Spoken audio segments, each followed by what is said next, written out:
começar... Eu fiz uma prova que eu ia para São Paulo, ia para a Unicamp fazer engenharia de computação, ou no Rio de Janeiro, na Universidade Federal Fluminense, para fazer ciência da computação. Lá em Niterói. Em Niterói. Como eu não tinha como me bancar em São Paulo, eu falei, vou fazer o seguinte, eu vou ficar então no Rio de Janeiro. Tava namorando também a Luciana, com quem me casei depois. Caralho, tua história então com mulher tipo eu também. Ah, é? Eu comecei a namorar minha esposa, Qual a idade? eu tinha 19 anos. É mesmo? E tá com ela até hoje? Temos dois filhinhos. Olha aí, que legal. Então, eu comecei a namorar com ela aos 18, ela tinha 15, hoje dava BO. Né? Eu tinha 18, tá pertinho, 18 e 15. E aí o que acontece? A faculdade no Rio de Janeiro ia começar no segundo semestre. E como eu tinha um primeiro semestre sem fazer nada, eu falei, vou arrumar um trabalho, vou tentar... Nunca tinha tido uma experiência profissional. Aí peguei um jornal, tinha um anúncio de jornal, aí fui até o centro do Rio de Janeiro, não dizia o que era direito, eu fui lá, era para trabalhar de vendedor num curso de inglês. 1991, eu tinha 19 anos. E você foi o melhor vendedor... Desculpa, você não foi passado. Foi o Semenzato falou. O Semenzato, ele é o melhor em tudo que ele faz. É mesmo? Ele é. Mas ele é fera mesmo. Não, ele é foda, mas é engraçado do jeito que ele fala. Claro. E tem um negócio que ele faz que é engraçado, que ele fala, o Semenzato, ele vai contando a história, falando dele na terceira pessoa. É engraçado. Entendi. Mas o cara é foda. Mas não, ele é foda. O cara é um avião mesmo. Porra. Cara, ele fundou uma empresa chamada Microlins, que vendeu pro Carlos. Sim. Na ocasião. Já fundou várias empresas, fez um IPO agora. O Semenzato é um cara top. Ele é pica. Agora ele era o melhor vendedor? Ele era o melhor tudo. Tudo que ele fazia é o melhor. Geralmente esses caras assim, que estão meio aficionados de ser eu nem duvido que ele fosse o melhor mesmo. Não é? Ele o cara vendia 600 coxinhas por dia. Olha aí. Melhor vendedor de coxinha. De Lins, ele falava. Olha aí. Sinistro, cara. Mas voltando aqui, tu lembra qual que era o curso? Eu trabalhava? Se chamava Mnemosystem, ele não existe mais, mas foi ali que foi a minha primeira experiência com curso de inglês. Só que o detalhe é o seguinte, cara, eu fui o melhor vendedor. Mas deve ter sido mesmo, eu não duvido. Bom, mas assim, eu comecei a trabalhar como vendedor lá. Só que assim, eu era um cara muito tímido. Absolutamente tímido. Não era um cara assim, não falava bem, não me vestia bem, vinha lá da periferia, me vestia mal. Então... Você era tipo a gente agora. Não, muito pior. Muito pior. Vocês estão bem. Eu tô bem vestido. Não, vocês estão no outfit. Eu tô cheio de pelo. Eu não, eu tinha que estar vestido de gravata e tinha umas calcinhas chumbrega, umas gravatas. Pô, cara, você tentar se vestir bem e vestir chumbrega fica feio, né? O pessoal percebe. Né? Tudo vinha largadão, porque essa é a proposta. Então é outra coisa, né? Mas aí o que acontece? Eu já chegava para trabalhar às 8 horas da manhã, a minha jornada começava às 5h30 da manhã. Porque para chegar às 8 eu tinha que sair de casa às 5h30 para andar até o ponto de ônibus, chegar lá às 5h40, pegar o ônibus lotado e 2 horas e 10 na Avenida Brasil. Tu conhece aquilo ali. Não é? Calor, já chegava no escritório 8 horas da manhã, cansado, suado, amassado. Todo amassado. Que dentro do ônibus é o quê? É um cara do teu lado aqui, outro cara com sovaco na tua cara, outro cara se esfregando atrás de você. Se não rolar uma passada na bunda ali. Não, mas bunda. Ninguém tem bunda dentro do ônibus, meu amigo. É todo mundo atrás. Então, assim, tu já chega assim, meio fedidão. E aí chegava um cara que morava 15 minutos ali do centro, arrumadinho, cheirosinho, sentava do meu lado, bom dia, e a gente ia competir. Não é? Então, assim, a primeira coisa que eu comecei a aprender é que a vida não é justa. Não é justa. Eu já começava 2h30 ralando, o outro já começava 15 minutos. Aí, diante da vida não ser justa, vou fazer o quê, cara? Vou me lamentar? Vou ficar puto, vou chorar? Vou protestar, vou fazer uma greve. Cara, eu tinha que ralar mais, eu tinha que tirar essa diferença de algum jeito. Se é justo ou não é, paciência. O ponto é o seguinte, eu não quero ficar para trás. E na época, era muito interessante que vendas... Foi a ferramenta que eu aprendi, cara. Venda é um negócio que te dá a possibilidade de você fazer o ganho que tu quiser. Não é? Você depende do seu trabalho, da sua performance, entendeu? Então, se tu for um cara que tem fome e tá disposto a trabalhar, eu trabalhava 15 horas por dia.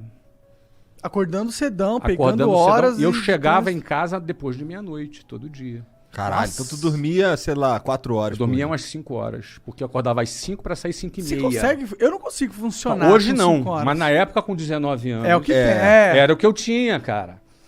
Era o que eu tinha pra vida ali. Então, assim, agora eu pensava o seguinte, se eu bater as minhas metas, se eu fizer o que eu tenho que fazer, tinha um plano de carreira nessa empresa. Eu falei, cara, vou dar o meu tudo aqui pra chegar lá.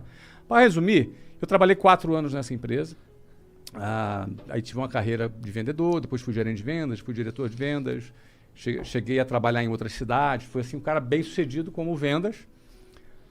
E foi daí que eu cheguei em 1995, na tua pergunta, ao WhatsApp. Porque chegou um ponto que eu quis fundar a minha própria escola. E em 1995 foi a oportunidade o momento que eu achei que era oportuno. Essa oportunidade aí veio porque tu juntou uma grana? Então, não. Por que acontece? Eu ganhava bem, tá? Eu ganhava, para você ter ideia, aos 22 anos, eu ganhava R$7.000 em Nessa época 1994. Nossa, daquela época. isso é $7.000. Daquela época que era $7.000. Sim, isso aqui não era pra caralho. Dava pra bastante. comprar carro e o cacete. Dava. Então, só que é o seguinte, eu casei aos 20. Já também tem uma despesa grande ali. Veio despesa. Aos 21, eu fui transferido para Venezuela. Na época que o Hugo Chávez estava preso, uma tentativa de golpe. E Venezuela era um país sensacional, cara. Naquela época. Venezuela era um país... Olha, eu conheci celular na Venezuela.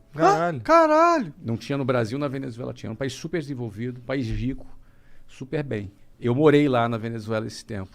Só que fui roubado, perdi tudo. Voltei pro Brasil, começando do zero aos 22 anos. Bom, não era tão bom assim então, né? Não, muito ladrão. Muito ladrão, cara. Entraram, roubaram a empresa, roubaram meu carro, roubaram... É uma coisa de louco, que cara. merda. Era daquela cultura. Caralho, roubaram tudo. Roubaram tudo. Tudo. Meu tudo já não era muito. Mas era tudo. Era o Tudo meu é tudo. 100%. Tudo é tudo, exatamente. Cara, eu voltei... Agora, quando eu fui, eu virei pra Luciana. A Luciana falou assim... Eu falei pra ela da proposta de... Ela falou, qual o pior que pode acontecer? Aí eu pensei assim, de perder tudo e voltar falando espanhol. E foi exatamente o que aconteceu. De perdeu tudo, voltou falando espanhol. Mas beleza, tinha uma experiência, estamos dando risada aqui. Durou quanto tempo isso? 8 meses. Um bom tempo. Deu tempo de aprender espanhol? Deu. Claro, sempre pode melhorar, mas deu. Fala um pouquinho, Tomás. Fala um pouquinho. E aí o que acontece? Voltei em 1994, eu tinha 22 anos. Nessa época eu voltei e bombei, fui bem. Aí assumi várias filiais, ganhei bem. Só que eu comecei do zero em janeiro de 94. Em dezembro de 94 eu saí. Não tinha tempo de juntar uma grana suficiente para abrir um negócio. Mas aquele era o meu timing. Era o meu momento. Então tinha algum dinheirinho. Você tinha ganhado expertise. Eu tinha ganhado expertise, eu estava confiante, entendeu? Aquele era o momento que o Brasil tinha acabado de lançar o Plano Real, que na época estabilizou a economia, acabou com a inflação. Na época também, várias empresas internacionais tinham desembarcado no Brasil, então você tinha empresas de petróleo. Tinha feito isso também. Isso, mas na época foi do governo lá do Fernando Henrique. 1994, Plano Real. É Fernando Henrique. Itamar e Fernando Henrique, exatamente. Que nessa época aconteceu o quê? Eles quebraram o monopólio de telecomunicações, aí vieram várias empresas do exterior para o Brasil, e foi a época que o inglês passou a ser percebido como fundamental, porque com a entrada das multinacionais, o inglês era garantia de falar emprego. inglês era garantia de emprego. Então, antigamente era assim, quando eu vendia inglês, olha, no futuro o inglês vai ser importante. A partir de 1994, no inconsciente coletivo, não era no futuro, era agora o inglês vai ser importante. A demanda estava em alta. E a demanda em alta para adultos. Falei, cara, o momento é agora. E aí, checão especial meu, da minha mulher. Cheque especial? Caralho, tu é muito brabo, cara. Mas eu não recomendo que ninguém faça. Cara, mas eu faria de novo. Agora você... Não, mas não recomendo. Porque é 12% ao mês de juros. É um absurdo essa porra. 12% de juros. Mas era assim, eu tinha uma graninha, que não era o suficiente, mais o cheque especial, que também não era o suficiente. Dava pra gente montar a escola e pagar um mês de conta. Se não vendesse, mês seguinte, a gente tava quebrado já. Entendi. Que loucura, isso deve ser foda, né? Trabalhar com esse tipo de pressão. Mas o cara a vida do empreendedor é a pressão. Mas o cara não nem sempre esse tipo, às vezes pior, né? Covid, por exemplo. Foi pra você, foi pressão? O quê? Tá louco. Foi o momento de maior pressão da minha vida. Por quê? Porque fechou todas as escolas, cara. Entendi. Fechou um clube de futebol. Fechou um clube de futebol. Fechou todas as escolas.